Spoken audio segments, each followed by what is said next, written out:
Karen, a powerful HOA board member, slapped my 10-year-old son across the face at our neighborhood BBQ. His crime?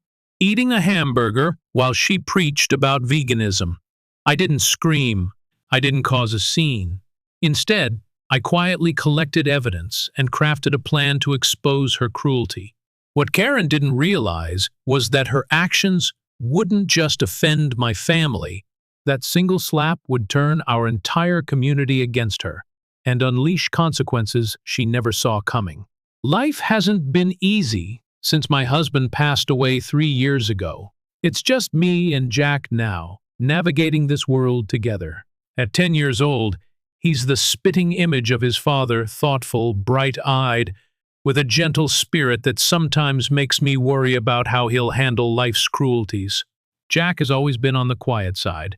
Making friends doesn't come naturally to him, which is why I cherish those neighborhood gatherings. They give him a chance to socialize in a safe environment, surrounded by familiar faces. And nothing brings out his smile quite like a good old-fashioned barbecue. The smell of grilling meat, the laughter of children playing tag across freshly cut lawns. These simple pleasures mean everything to my boy. When we moved into Oakwood Estates last year, I hoped we'd finally find the community we'd been searching for. The neighborhood seemed perfect. Good schools, safe streets, and friendly neighbors. At least, most of them were friendly. Karen Williams, our HOA president, welcomed us with a basket of organic produce and a pamphlet about ethical eating. I appreciated the gesture, though I found it slightly odd. Her smile seemed genuine enough, her voice warm as she invited us to the monthly neighborhood meetings. "We're like family here," she'd said, squeezing my arm. "We look out for each other." What I didn't realize then was how Karen defined looking out for others.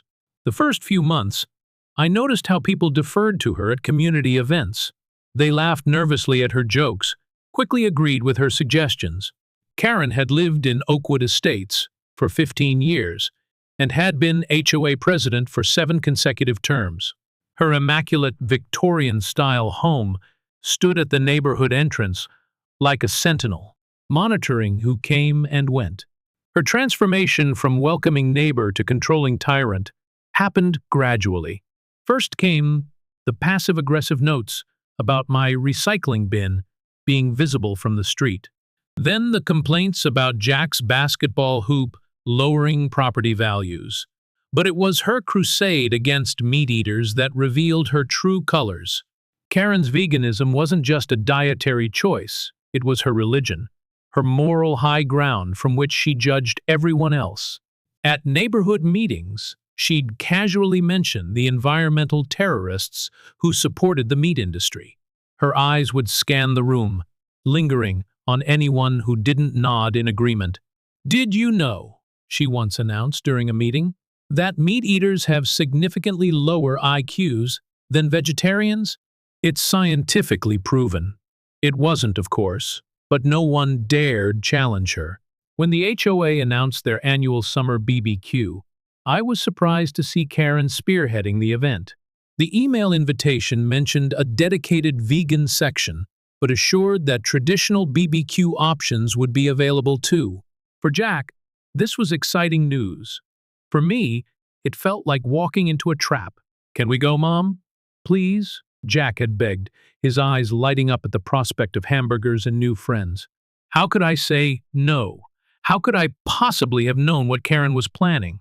The day of the BBQ arrived with perfect weather, 75 degrees, clear blue skies, and just enough breeze to keep the mosquitoes away. Jack could barely contain his excitement as we walked toward the community park, a plate of homemade cookies in his hands. "Do you think they'll have those big juicy burgers like last time?" he asked, practically skipping beside me. "I'm sure they will, honey," I replied, tousling his hair. "Just remember your manners. Okay?" The park had transformed into a summer paradise. Red and white checkered tablecloths adorned picnic tables, balloons danced from tree branches, and the mouth-watering aroma of grilled food filled the air. Children darted between lawn games while adults mingled, plastic cups in hand. For a moment, everything felt perfect. Karen stood near the food tables, wearing a crisp white sundress and a wide-brimmed hat that screamed, "I'm in charge." She was surrounded by her usual entourage, 3 women from the HOA board, who echoed her every opinion. I noticed the food had been arranged exactly as promised, one table laden with traditional BBQ fare, another displaying an impressive spread of vegan options. "Remember to say hello to Miss S. Williams," the first whispered to Jack as we approached the gathering. Jack nodded solemnly. Despite his discomfort around Karen, he understood the importance of neighborhood politics. For the first hour, everything went smoothly. Jack found a few classmates to play cornhole with, and I chatted with some of the more welcoming neighbors. I kept Karen in my peripheral vision, noting how she hovered near the food tables like a sentinel, watching what everyone put on their plates. Eventually, Jack tugged at my sleeve. "Mom, I'm hungry. Can I get a hamburger?" "Of course, sweetheart. I'll come with you." We approached the food table together, Jack's eyes widening at the sight of juicy burgers stacked high on a platter. He carefully selected one, added some chips to his plate, and reached for the ketchup. That's when I felt Karen's presence behind us, the temperature seemingly dropping several degrees despite the summer heat. "Enjoying the party?" Her voice was honey-coated poison. I turned, forcing a smile. "Yes, thank you for organizing it. Everything looks wonderful." Karen wasn't looking at me. Her eyes were fixed on Jack's plate, specifically on the hamburger he was about to bite into. Her lips thinned to a tight line. "You know," she said loudly enough for nearby conversations to halt, "it takes 660 gallons of water to produce a single hamburger. That's enough to provide drinking water for a family of 4 for 2 weeks." Jack froze, the burger halfway to his mouth, his eyes darting to me for guidance. "We're all making different choices today," I said evenly. "That's why there are options for everyone." Karen's face flushed. "Choices? Is that what you call it? Teaching your child to participate in animal slaughter isn't a choice. It's child abuse." Several gasps rippled through the gathering crowd. Jack lowered his burger, his small shoulders hunching inward. "Karen," I said quietly, "this isn't the time or place." "It's exactly the time and place." Her voice rose sharply. "We're trying to build a conscious community here, and you're undermining everything with your barbaric eating habits." Jack, always sensitive to conflict, attempted to diffuse the situation. "I'm sorry, Miss S. Williams. The first didn't mean to upset you. I just really like hamburgers." What happened next occurred so quickly that later, witnesses would disagree about the exact sequence. Karen's hand shot out, connecting with Jack's cheek with a crack that seemed to echo across the suddenly silent park. The hamburger tumbled from his plate, landing in the grass as Jack stumbled backward, his hand flying to his reddening face. Time stopped. My son's eyes filled with tears of shock and humiliation as he looked up at me, his small body trembling. Karen stood tall, nostrils flaring. "Perhaps now you'll learn some respect for living creatures," she hissed. The park had gone completely silent. Parents pulled their children closer. Someone dropped a glass, the shattering sound jarring in the heavy stillness. Karen glanced around, seemingly surprised by the reaction, but rather than backing down, she doubled down. "As president of this HOA, I have a responsibility to maintain certain standards. Sometimes that requires corrective action." She smoothed her dress, utterly confident in her authority. "This is a teaching moment for everyone," she announced to the stunned crowd. "In Oakwood Estates, we stand for something better." In that moment, looking at my son's tear-streaked face, something crystallized within me. Karen had no idea what she had just set in motion. The drive home from the BBQ was silent, save for Jack's occasional sniffles. His small hand remained pressed against his cheek, the red imprint of Karen's palm still visible against his pale skin. My knuckles turned white as I gripped the steering wheel, rage and shock battling for dominance within me. "Are you okay, sweetie?" I asked, my voice barely steady. Jack nodded, but his eyes told a different story. "Did I do something wrong, Mom?" His question broke something inside me. "No, baby, you did nothing wrong. Nothing at all." That night, After tucking Jack into bed with extra hugs and reassurances, I sat at my kitchen table, hands trembling around a mug of tea gone cold. The maternal instinct to protect warred with the practical need to be strategic. Karen wasn't just any neighborhood bully, she wielded real power in our community. One wrong move could make our lives unbearable. But she had struck my child, my son. The line had been crossed, and there was no going back. By morning, my phone was buzzing with messages. News of the incident had spread like wildfire through Oakwood Estates. 3 neighbors had already reached out, expressing their horror at Karen's behavior. Sarah Jenkins, whose daughter attended school with Jack, called me directly. I recorded most of it, she whispered, as if Karen might somehow be listening. James was filming the kids playing, and he caught the whole thing in the background. It's bad, Emily. Really bad. Would you be willing to share that with me?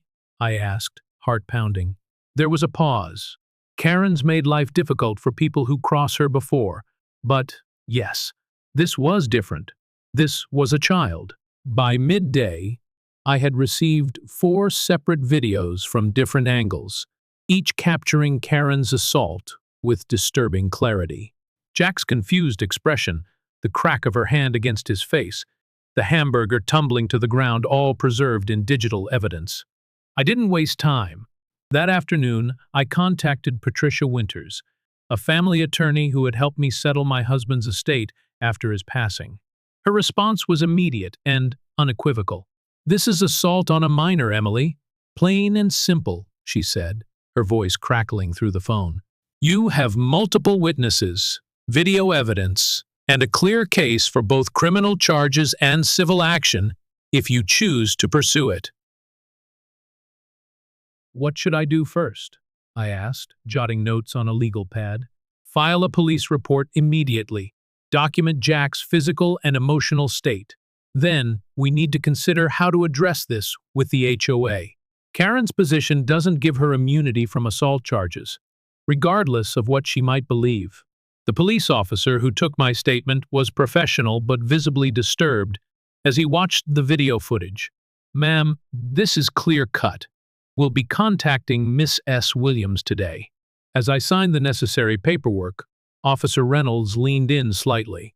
Just between us, we've had other complaints about that HOA president before.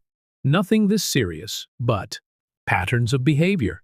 You know, that evening as Jack slept upstairs, I spread my evidence across the dining room table like a general planning a campaign. Videos downloaded and backed up in multiple locations. Statements from 7 witnesses, all willing to go on record. The police report, filed and official. Medical documentation of the slight bruising on Jack's cheek, and the pediatrician's notes about his emotional distress. My phone pinged with a notification the monthly HOA meeting was scheduled for Thursday evening, just 3 days away. The agenda, ironically, included a section on community standards and behavior at HOA events. Perfect timing. I knew Karen would expect me to avoid the meeting out of embarrassment or fear. She would be prepared to spin the story, to paint herself as the reasonable authority figure and me as the irresponsible parent. She had likely already begun her whisper campaign, calling her allies, securing her position. What she wouldn't expect was for me to walk in armed with irrefutable evidence and the quiet support of neighbors who had feared her for too long. As I organized my materials, my phone rang again. It was Robert Chen, the HOA vice president, his voice hushed and nervous. Emily, I heard what happened. I've been on the board with Karen for years, and I've never. Look, there are things you should know before Thursday. Things about Karen's history with the HOA funds. Can we meet privately? I smiled for the first time in days. Absolutely, Robert. I think we have a lot to discuss. The pieces were falling into place. Karen Williams had no idea what was coming for her.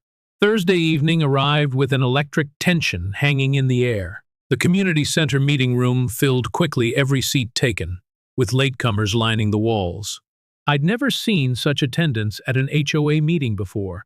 Word had spread, and everyone wanted to witness what would unfold. Jack stayed home with a trusted neighbor. This battle wasn't for his eyes. I arrived early, setting up my laptop and connecting it to the projector. Robert Chen nodded subtly from across the room, our earlier conversation still fresh in my mind. The financial discrepancies he'd revealed would be my ace in the hole if needed, but tonight's focus remained singular: Karen's assault on my son. At precisely 7:00 p.m., Karen swept in wearing a tailored navy pantsuit, her chin held high.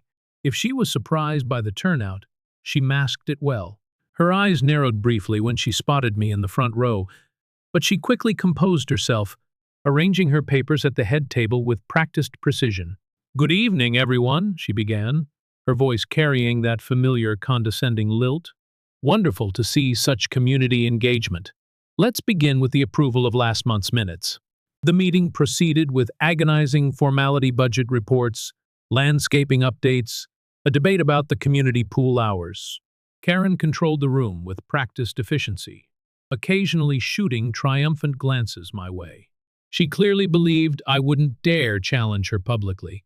Finally, we reached community standards and behavior. "Before we move on," I said, standing up, my voice steadier than I felt, "I'd like to address an incident that occurred at the community BBQ last weekend." Karen's smile tightened. "Emily, if you have a personal grievance, perhaps we could discuss it privately after—" "This isn't a personal grievance," I interrupted.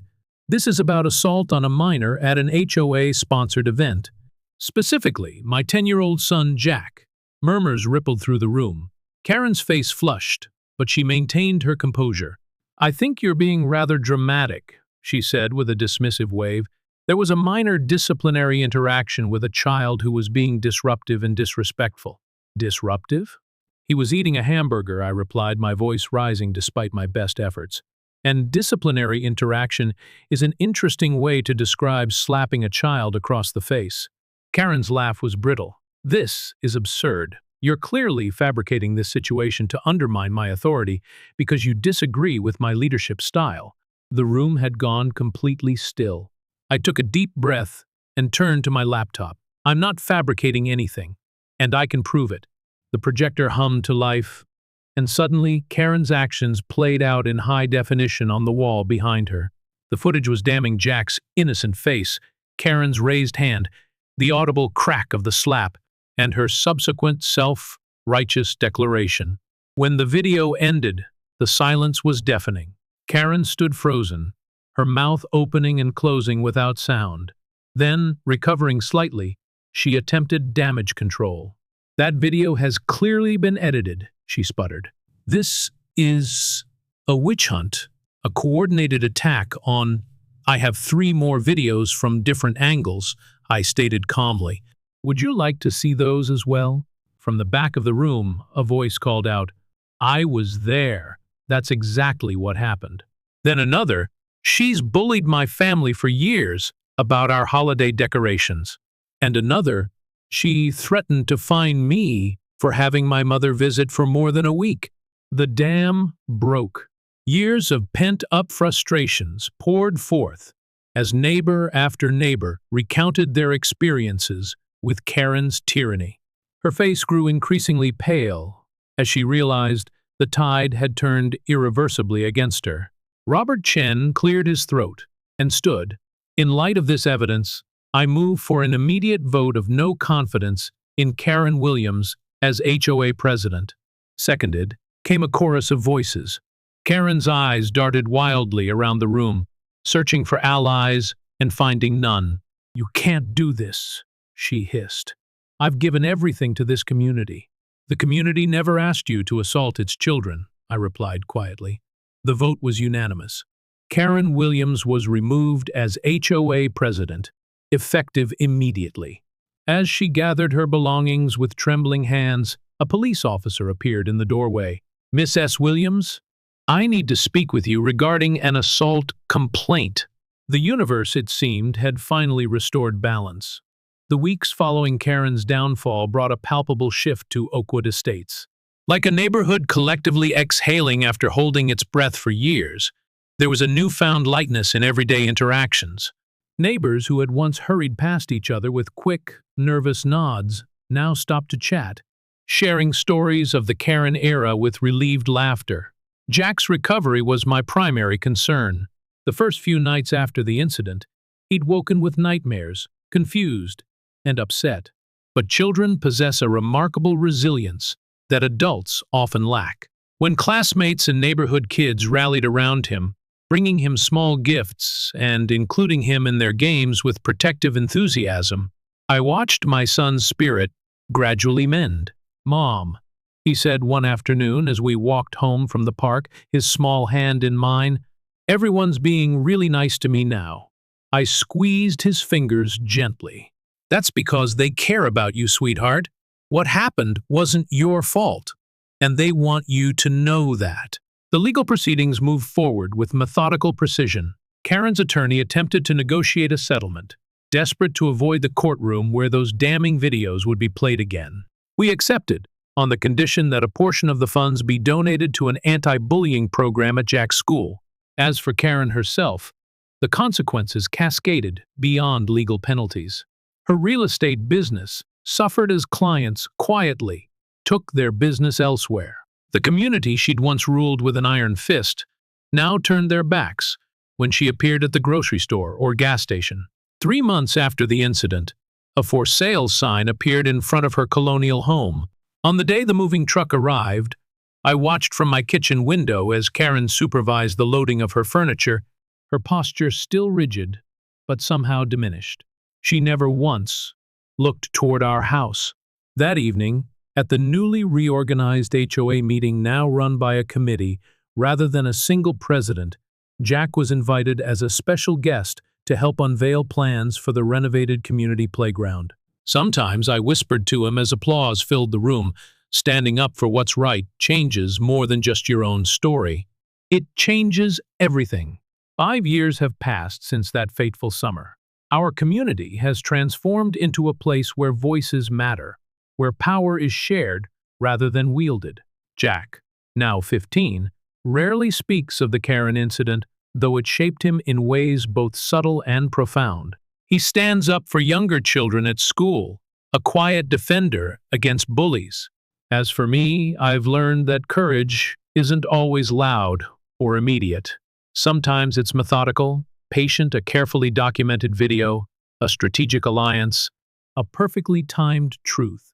Karen's story serves as our community's cautionary tale, whispered to newcomers as they join our neighborhood. Power corrupts when unchecked, but communities heal when justice prevails. The scars remain, but they've faded into something resembling wisdom, a reminder that standing up against tyranny, however small the battlefield, matters immensely. Have you ever witnessed abuse of power or violence like this? Share your story below. Subscribe to our channel for more stories proving that justice always prevails.